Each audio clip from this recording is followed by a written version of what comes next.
Thank you guys all so much for coming to our second Real Talk with Teachers. Today Mrs. Taggart's going to speak. We're really excited to have her. It's going to be really great. We appreciate you all coming. So without further ado, here is Mrs. Taggart. Thank you so much.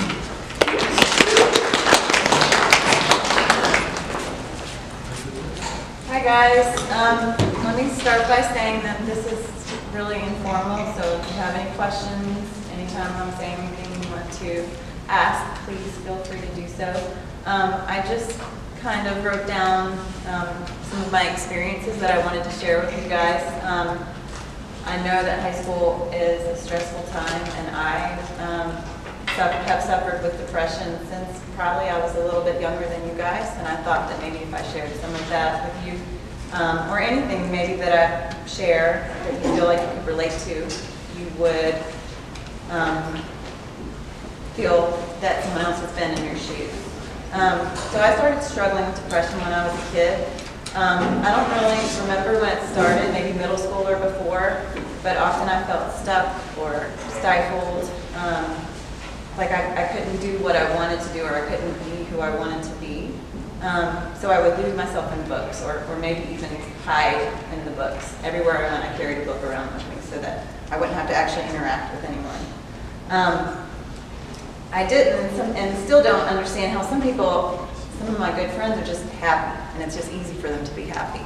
And that's something that I just didn't get. But I try, and I feel like I've gotten a lot better now at starting my days at deciding to be happy.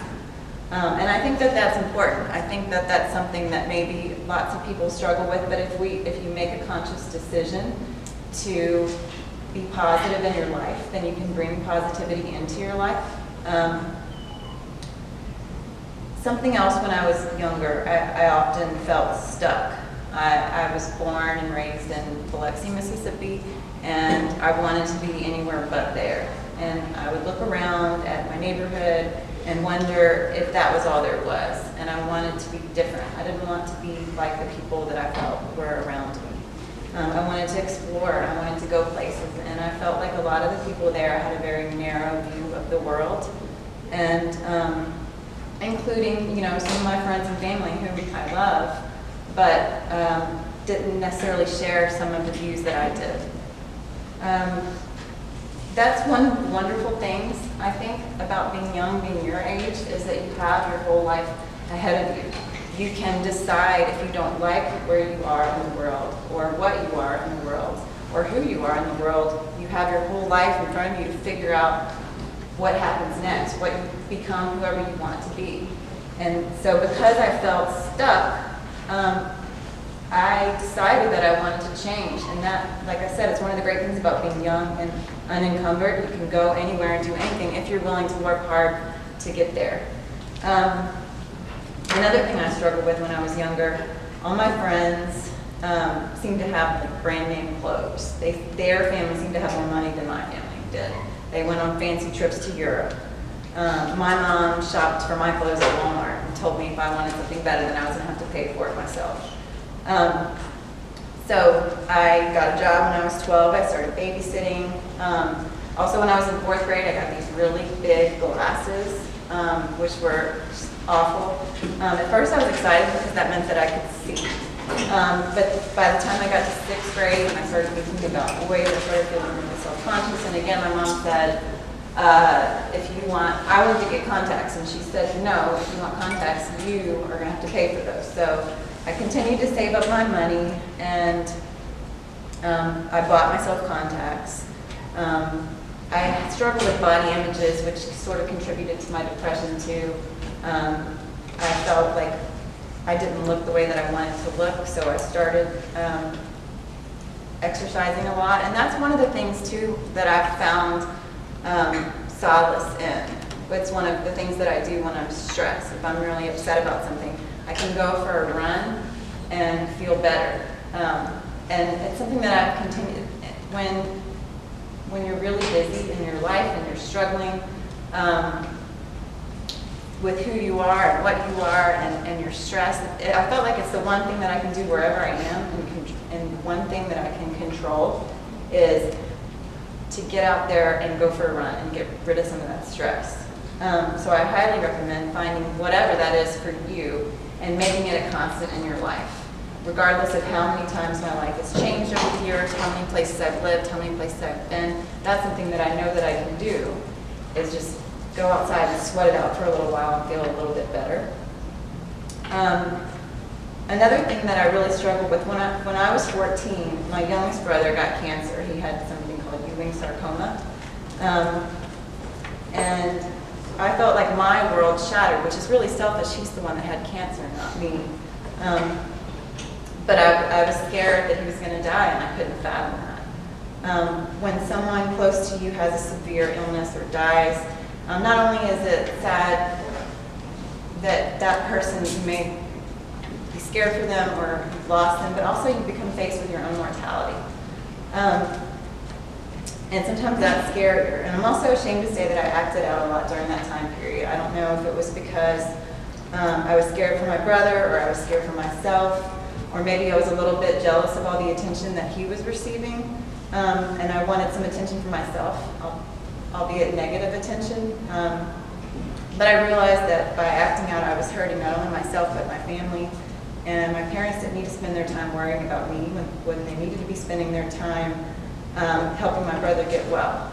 So I threw myself into the gym, to working out, and to running. Like I said earlier, it's the one constant in my life that I've tried to maintain, one positive thing, even when I'm struggling with other things. After a year of treatment, my brother got better and remained in remission for years.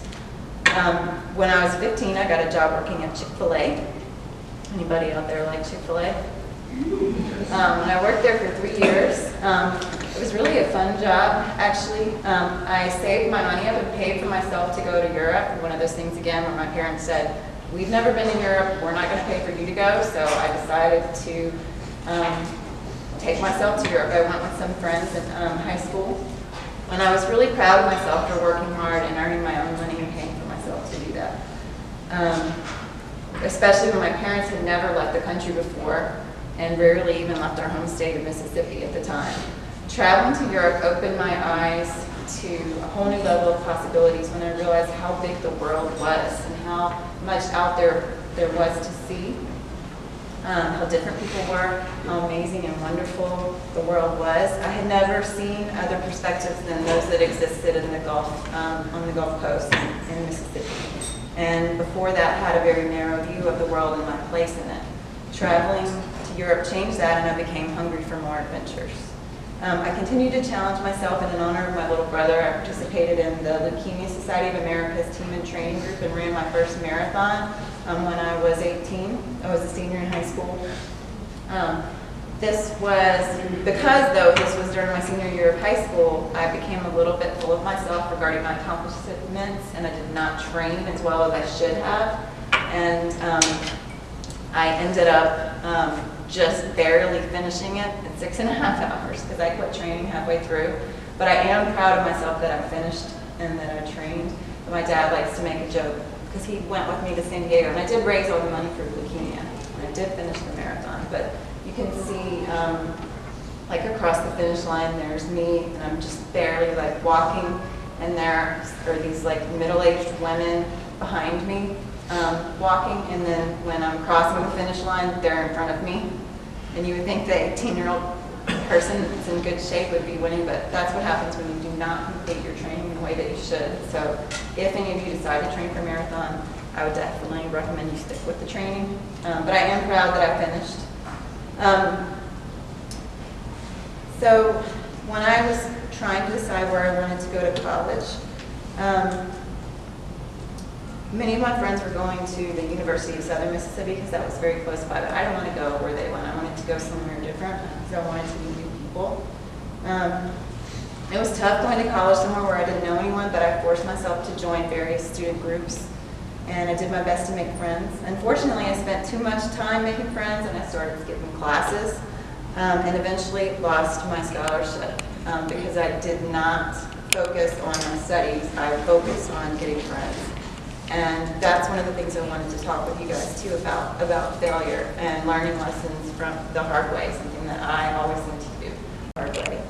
My parents said they would not pay for me to go to college and wanted me to move home and go to the junior college there. But I felt like if I did that, I would be quitting. So I got 2 different jobs and worked my way through college.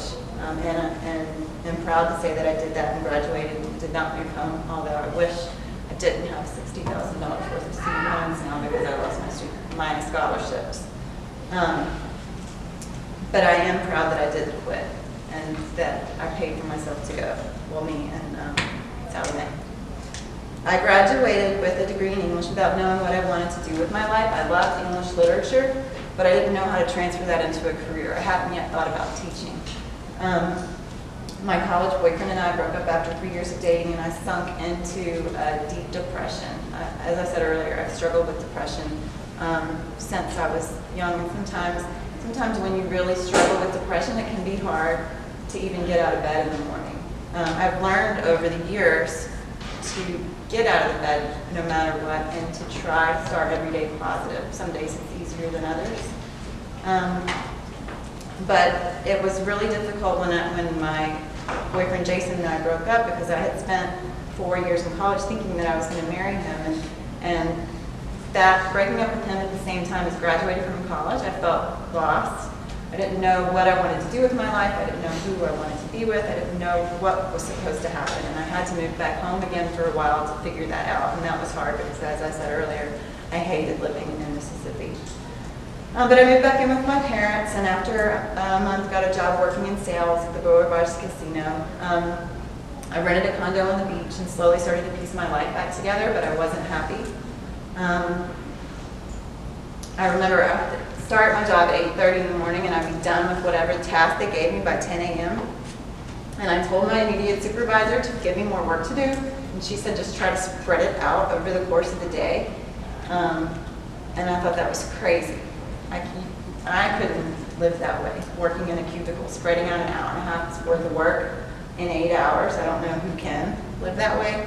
And so I decided that I needed to make a change. And that again is one of the things that I wanted to get across in this speech. When you're unhappy with your life or with your place in the world, change it. And again, that's one of the great things about being your age is the ability to do that. You have everything out. You have your whole life in front of you. You can become whoever you want to become. You can be whoever you want to be. You can go wherever you want to go if you're willing to work at it. And resiliency is all about being able to pick up the pieces and continue, right? So I had a friend, Shelly, she and I decided to just pick up and move. We made a list of places we thought would be cool to go to and just kind of randomly chose Atlanta, Georgia, and we moved there. I had a friend from college who had an apartment there, and he said that we could stay with him while we looked for jobs and a place to live. And so we just picked up and moved there without having a job, without having an apartment of our own, assuming that things would just work out. And eventually they did, but I struggled for a year before I found a job that really meant anything to me, and that finally was teaching. I worked in a series of jobs first. I worked at a rare bookstore for a while. I became a nanny. I worked at New England Financial. None of those were anything that made me happy. But I knew someone who worked at a school, and they referred me to a job there, and I started teaching with an emergency certificate. And I remember driving home one day and having this feeling of, you know how you feel when you get like a crush and you just kind of feel happy for that crush that you have? That's how I felt with my job, and I had never felt like that except for like with a boy, with a crush. But this was just a happiness for no reason, and I realized that it was because I had found my calling, what I wanted to do. I really liked teaching. I really liked being in the classroom and talking with kids like you and sharing what I knew and loved about literature. And that, I think, is very powerful when you figure out what you want to be, who you want to be. And that comes back to the resiliency too. Sometimes, if you're like me, you have to struggle, you have to go through lots of different things before you figure out what it is you're supposed to do. But resiliency is about just continuing that, keeping going, not stopping. So let's see.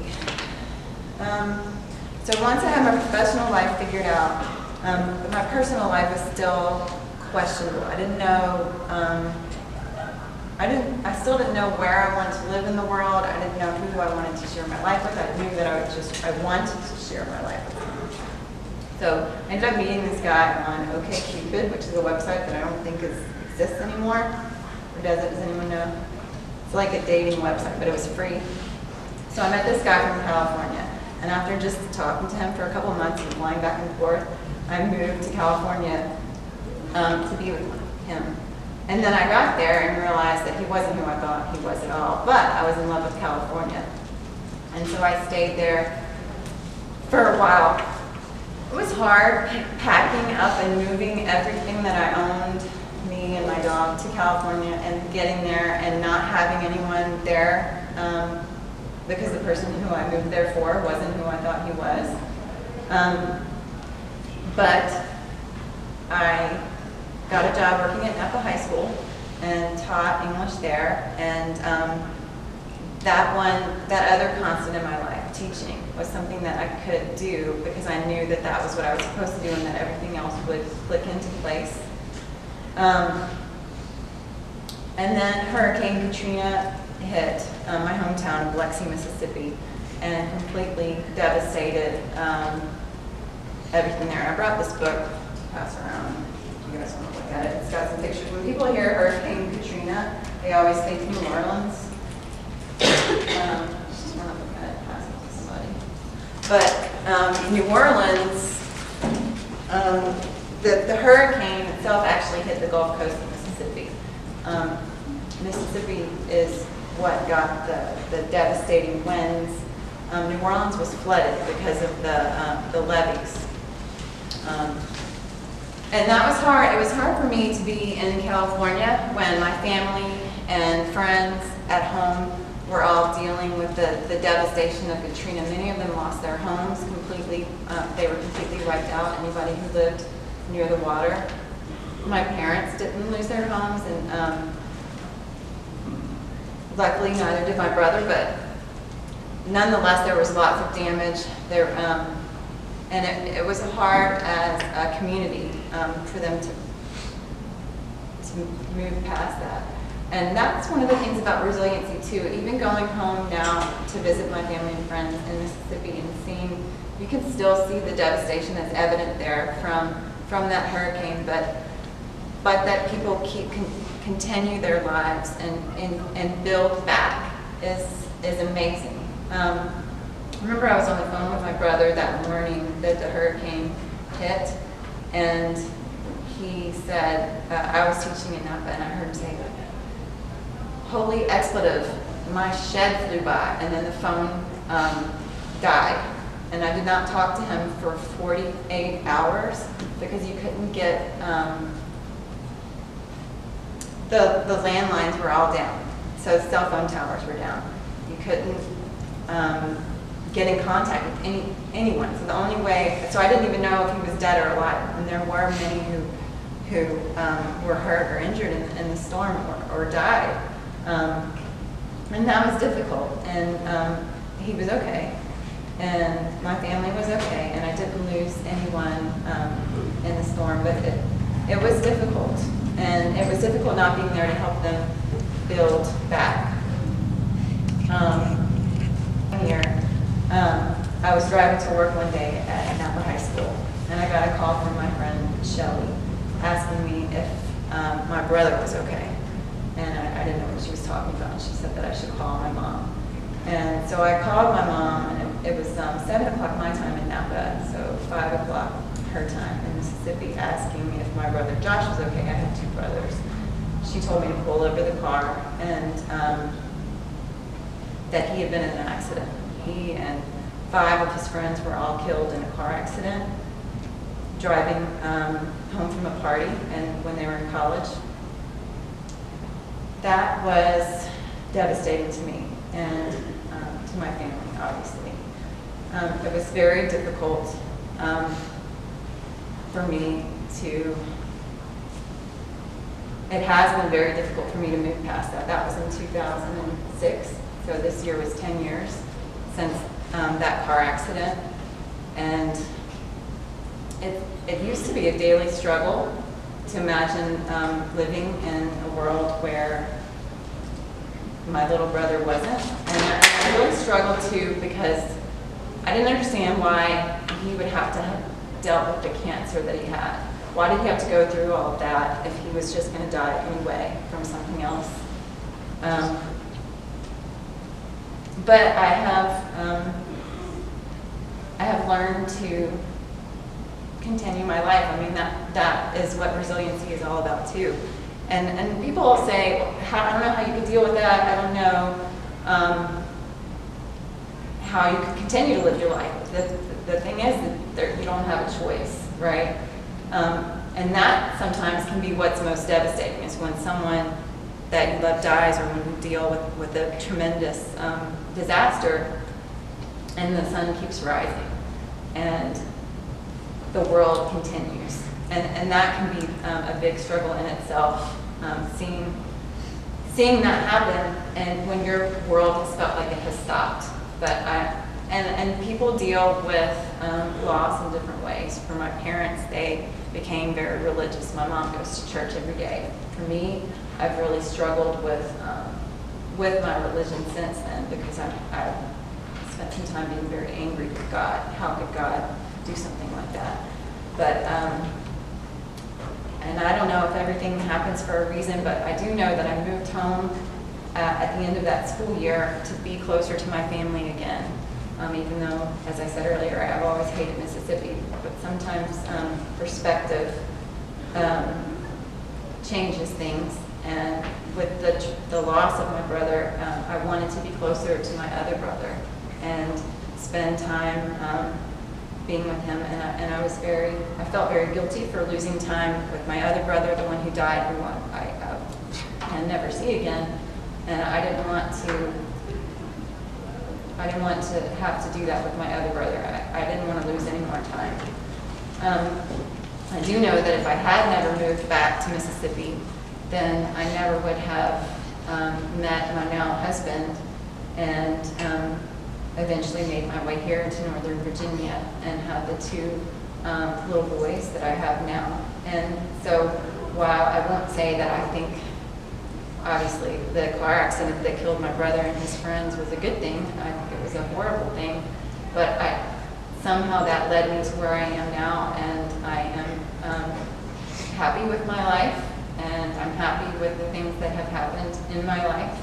And I think that is what life is all about, figuring out how to continue on with your life and find positivity in everything that happens, and recognizing that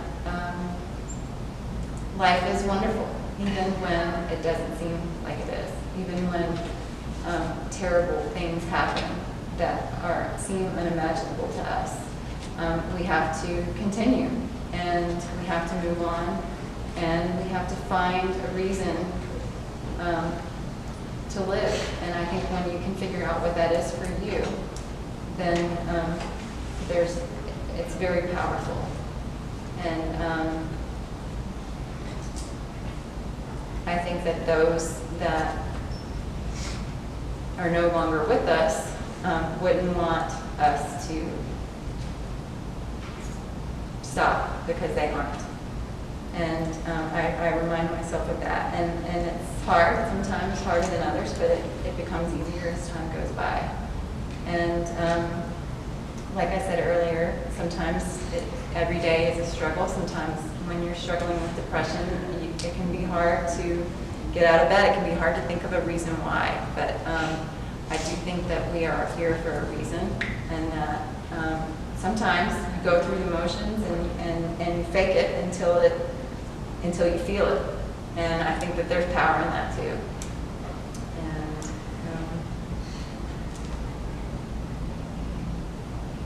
I guess I just wanted to share that with you guys. Any questions?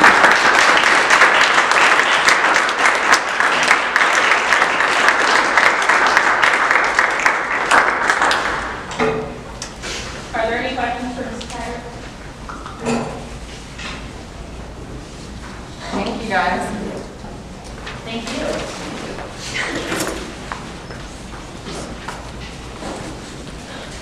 Thank you guys all so much for coming. We really appreciate it. And if everyone got your cards, we would love for you to write down what you learned today, what you got out of this, how you felt was successful. We really appreciate it. We have like 10-ish minutes till the bell. So then if after you fill out your card, you can drop it in the green box. And if you haven't signed in on that little white clipboard, we would appreciate you doing that so we can know how many people are here. And let's get one more round of applause.